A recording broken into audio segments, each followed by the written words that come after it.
Mount Buller is a resort village in eastern Victoria, Australia. It is Victoria's most popular snow resort.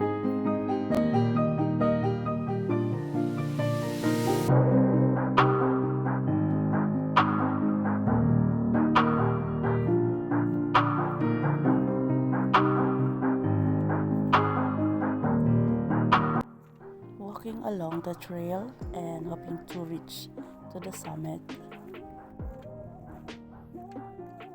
For those people who want to ski and snow enthusiasts, the best time to visit Mount Buller is winter time.